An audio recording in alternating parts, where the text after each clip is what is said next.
I now want to introduce Cicely. She's going to tell you all about Art of Cool and why it is cool and why she is cool. And first we're going to play a little video.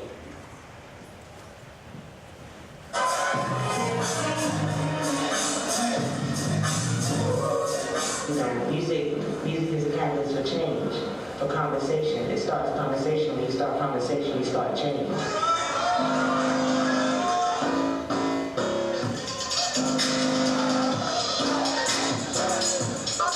Where'd you come from? Chicago. Shout out. If you hold this thing, Mr. Light Skin.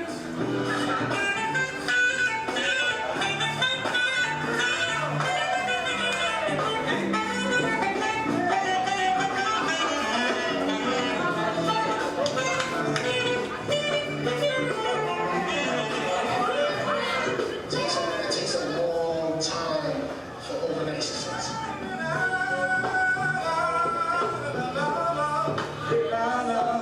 Check out their latest release, Ego Dubs.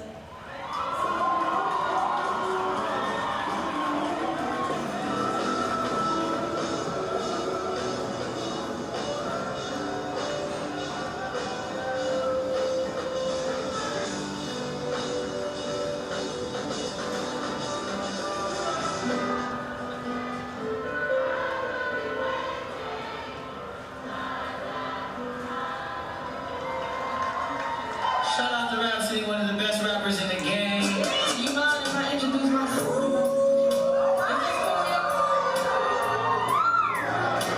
You could find this freedom, and everything just falls into place like it's supposed to. But you gotta trust it, just let go, and follow where the music takes you.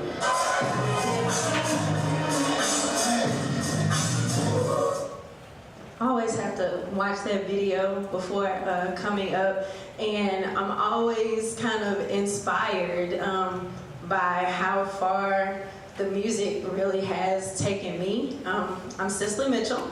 I'm the president and co-founder of Art of Cool, and and my training is in biostatistics. So I got my DRPH from UNC Chapel Hill in the School of Public Health and Biostatistics, and if you would have asked me at 3 a.m. in the morning trying to finish up a program to defend my dissertation that I would be leading a jazz festival, I would say you're crazy. I'm going to finish this program, I'm going to walk, I'm going to get a nice quiet little job in the park and make my money. And a chance meeting with a trumpeter totally took my life into this kind of parallel world of music, which I love, and leading and being a statistician by day. And if anyone asks you, right now I'm on lunch break from my day job. And so one thing about me is, depending on the day, time, and circumstance, I am a total nerd, geeky girl, introvert. So, this whole talk right now is like a biostatistician's nightmare. But I do it for the love of the culture and for the love of Durham. And so we're going to talk about magic, and very specifically tapping into the magic that you have inside that you may not even know you have, and using your superpowers to do extraordinary things. And so this is a picture here of the last Art of Cool. And the gentleman that's on the stage is none other than Anderson .Paak. And to even have him in the Armory and in the video pop up on stage at the Pinhook, which is like 200 standing, is magical in itself. We are on a mission to expand the audience for jazz, and we do that through hip hop and alternative soul artists like Anderson .Paak. So Art of Cool The way we're organized, we're a 501c3 nonprofit, again, on a mission to expand the audience for jazz. We do that in 3 ways. We put on this huge festival, which literally was supposed to be kind of a calling card or a big way to gather a lot of people around that idea of jazz and that jazz is accessible. And that everyone can find their lane, whether it's through hip hop and sampling of jazz or whether it's actually traditional jazz. The other way we do this is through our education. We have an education program that the other co-founder, Al Strong, who is a trumpeter and educator, he puts on jazz camps called Start of Cool Jazz Camps. We do that in the summertime. And then we've also kind of taken off with the conference, the innovation conference element, which is called Innovate Your Cool. And it is an accessible way to get a lot of people who may not be into tech or entrepreneurship conversations to get excited about those conversations. And that is free, and it's usually the Saturday of our festival. But how do we get here? So that's me on top with Al's trumpet, and that's Al at the bottom.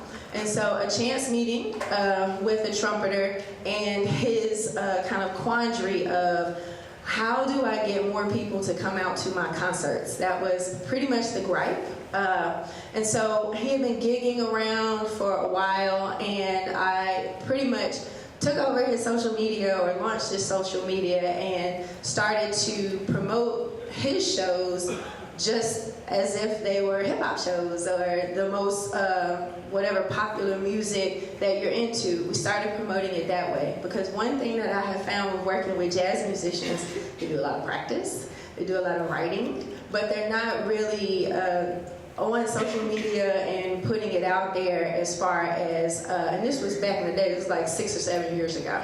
So I commandeered his social media. So the first lesson that I want to let you guys know about is to use your magic in non-traditional spaces. And so what we decided to do was, he was doing jazz shows in places where it was background music. And so what we tried to do was find concert halls or makeshift concert halls that took background music out of the picture. Because there are a lot of jazz musicians around here that would love to play for you, but not as background music for your dinner party. They have original tunes, and so what we did was we took over an art gallery. We felt like, and if anyone knows about Golden Belt, which is down the street, there was an art gallery there called Labor Love. And so it's now the Shed, which is great because it's a jazz club, so I feel like it's come full circle over there.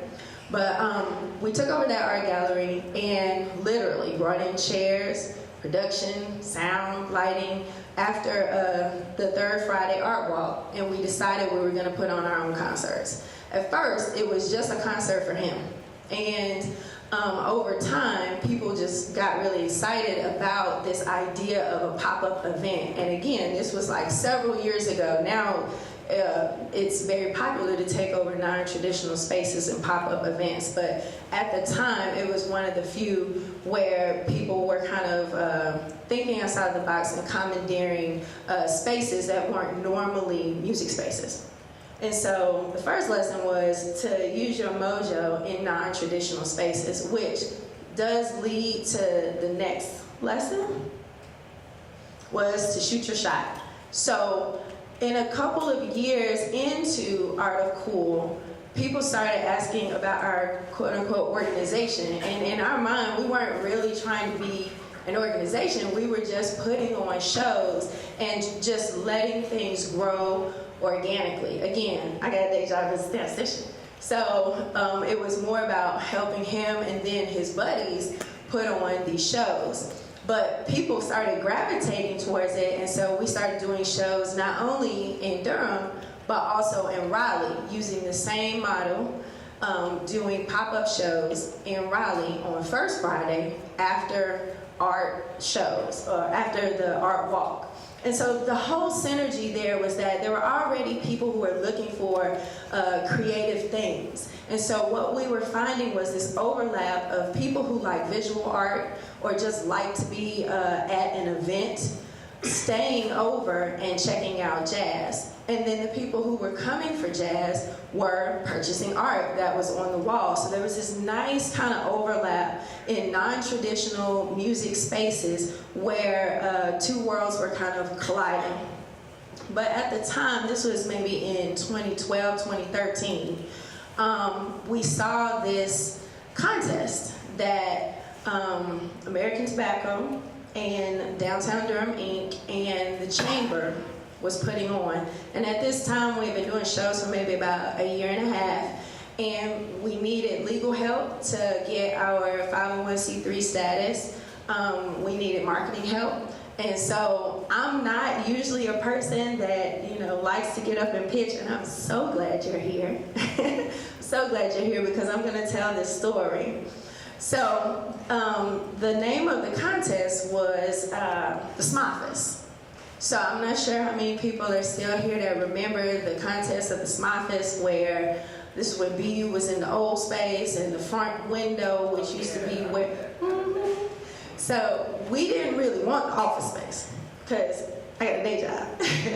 But what we wanted were the resources. And so initially, this was supposed to be for the next Google, the next tech thing. So we knew we didn't fit in. What we wanted was to get our idea and our organization in front of some people who could give us legal help, marketing. So part of just shooting our shot was about being seen by somebody on the committee.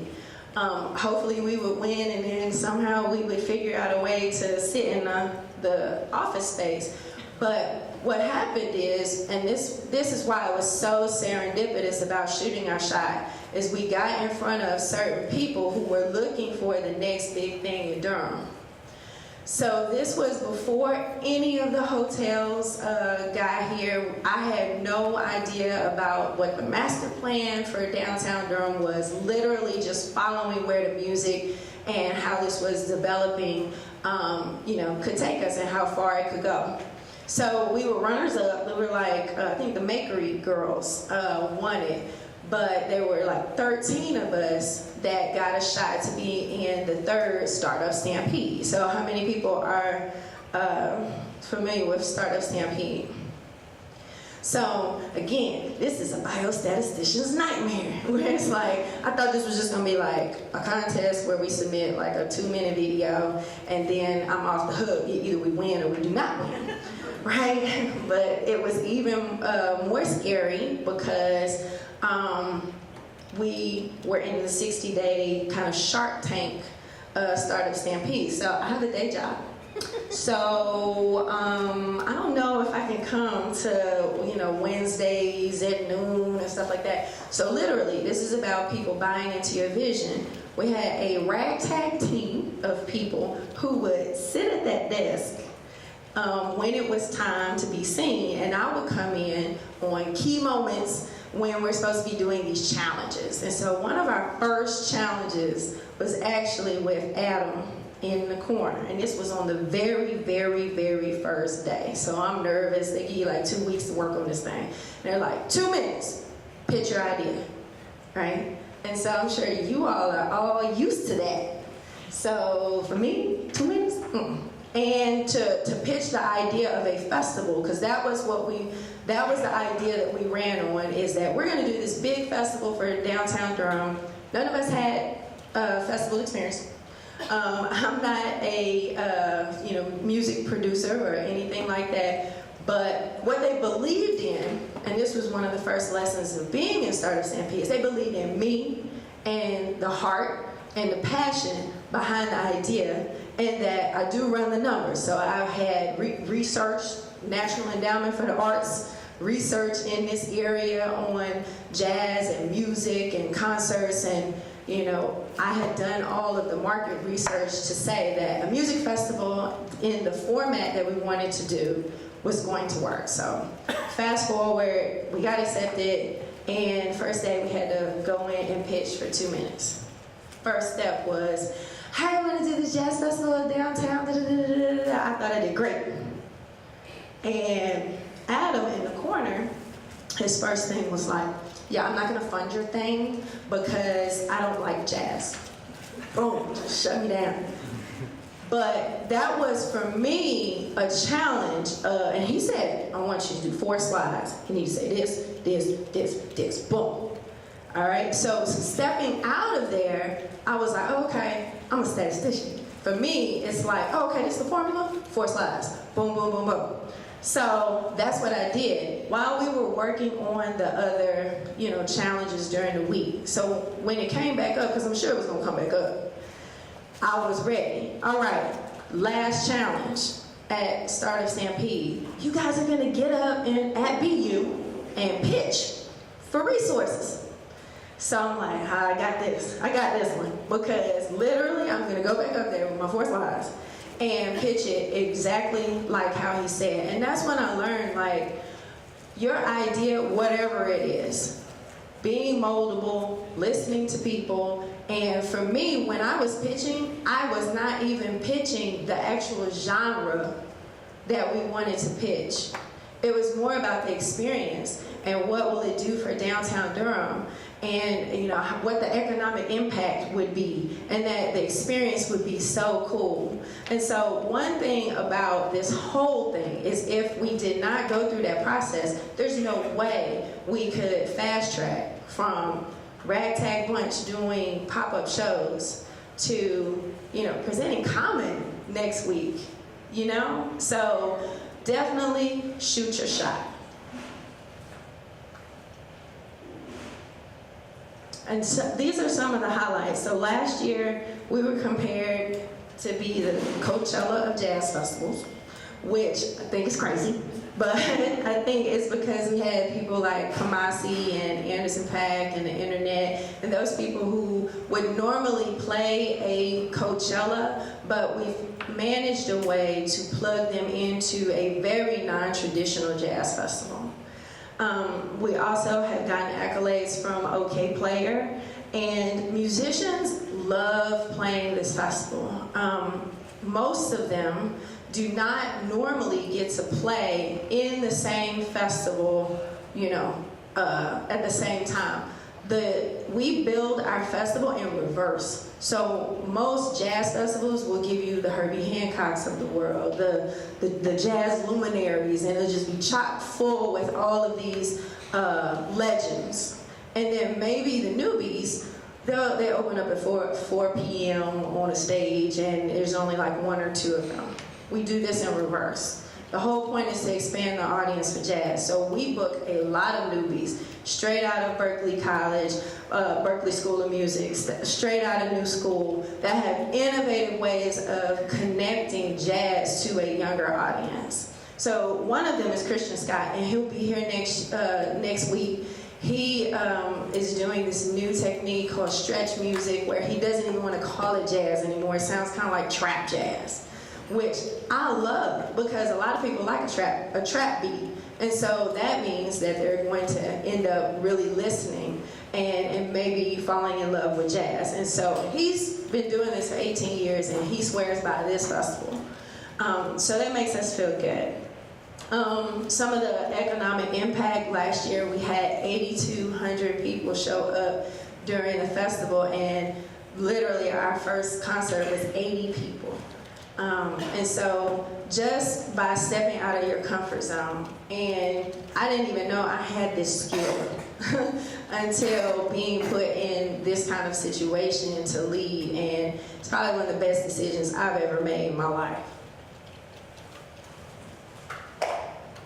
All right, and so I've kind of told this part of it, but to start small, but dream big. So literally, we were just doing small little concerts along the way for about 1.5 years, then scaled.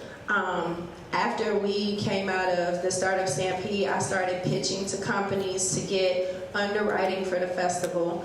But with great foresight and leadership from American Tobacco, we were able to start producing shows out on the lawn to kind of, as practice for us being able to produce. And this happened maybe a year and a half before the festival started. So it wasn't like the festival was our first large-scale production. And so that was great, having a good partner like American Tobacco to help kind of give us some training wheels in order to be able to produce such a large festival.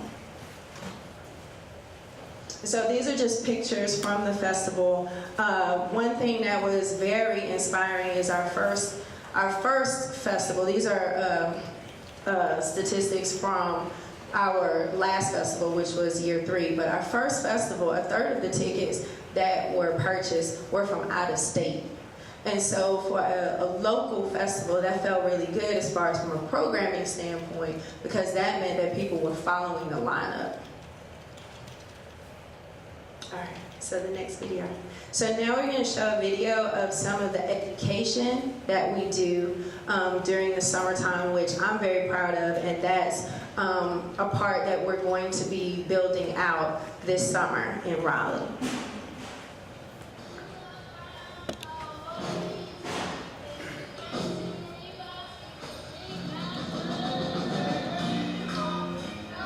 Turning young kids on to jazz music for the first time, we are sort of opening the door for these young kids, introducing blues and jazz, and try to just, I guess, get them while they're young. Mainly we've been dealing with the blues because it's sort of like a rite of passage when it comes to playing jazz. Many well-known jazz musicians will tell you if you can't play the blues, you can't play it. We've been giving them private instruction, group instruction on bass drums, keyboard, guitar, trumpet, saxophone, rhythm, various concepts on how to improvise and how to listen to each other in an ensemble.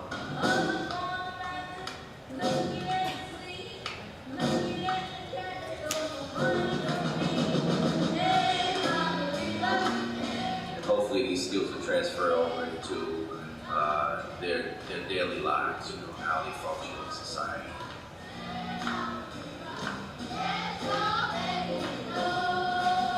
Alright, so I wanted to show that video because that's kind of what happens with us during the summer, because I think a lot of people think it's just a festival, but Art of Cool keeps going all year long. So we take off maybe a month, and then in June we do this camp over at Global Scholars Academy, which is on Dowd Street over by Union Baptist.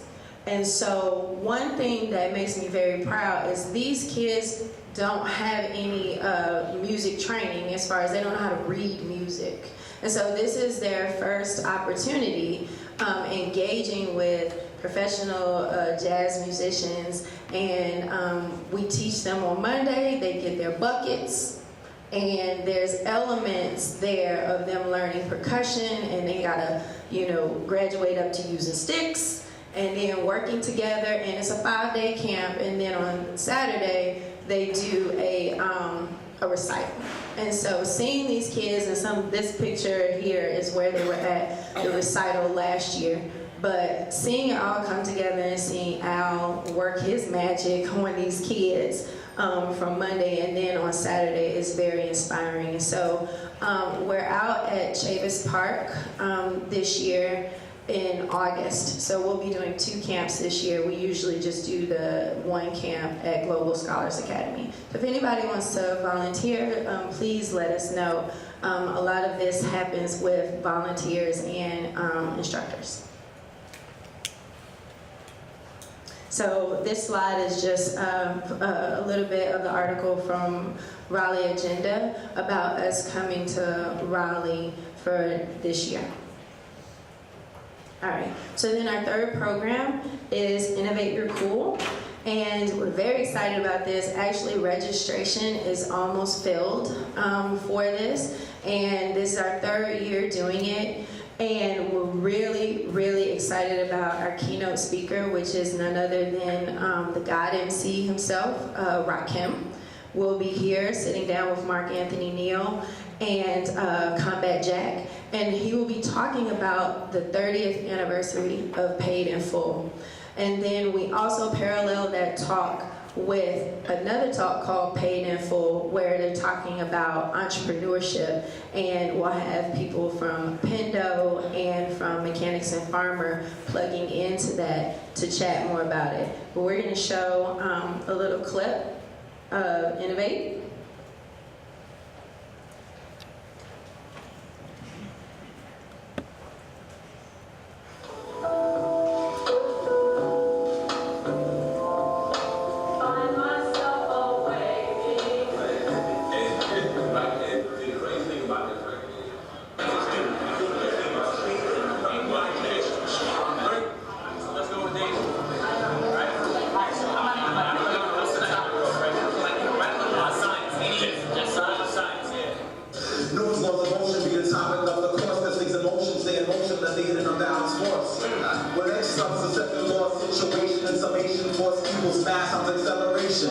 And that's the second law, moving forward, so you walk more, the third law is store.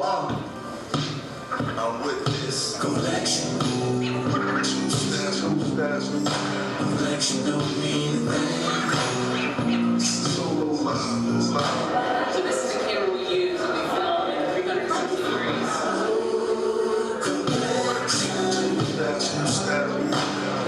It all feels the same.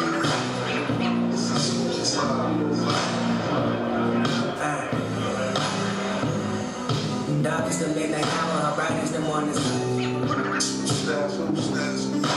Collection don't mean a thing.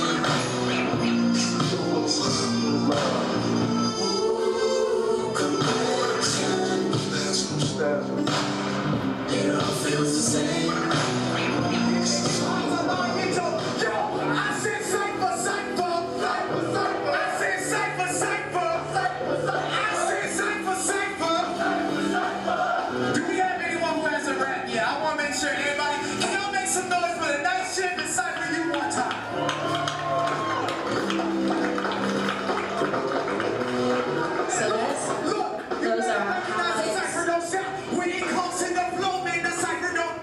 So those are highlights from the Cypher and some of the other activities with Rhapsody and Terrace Martin. For those who don't know, Terrace Martin will be here, but actually performing in front of George Clinton on Saturday. But Terrace Martin is one of the producers that worked with Kendrick Lamar and was so kind of integral in, or important in, doing To Pimp a Butterfly and having that jazz sound behind To Pimp a Butterfly, and we believe that that is kind of where jazz is kind of not going but coming back around, because there's always been an element of sampling jazz and disco music and that sort of thing in the very beginning of hip-hop. So we're really excited about Innovate. There's all kinds of stuff in it. There's talks about music, there's science festival, exhibitions, a lot of stuff for kids this year. We have a jazz discovery series where kids will actually get to sit in on sound checks and you know, get to see how that whole process is and do Q&A with the musicians after sound check. So I'm very proud of it. We've managed to keep it free again this year. So if you are interested, please go onto our website and register for Innovate before it fills up. So that's pretty much it. I guess we'll have a bunch of questions. But what I wanted to just let everybody know is, you know, I'm a statistician. A lot of people ask me, do you sing? But because I'm always there with the musicians. But it's one of those things, like, I did not know I even had this. I've always been a music lover, but then being able to lead and with, you know, proper support from community partners, this thing has really taken legs and taken off. And so that's why I kind of like challenge everybody, like if you have something within you that you can do two totally different things, and usually that's the biggest question is, you know, how do you do biostatistics and lead a festival? And that's what I was supposed to do. And so it all just kind of comes together with magic.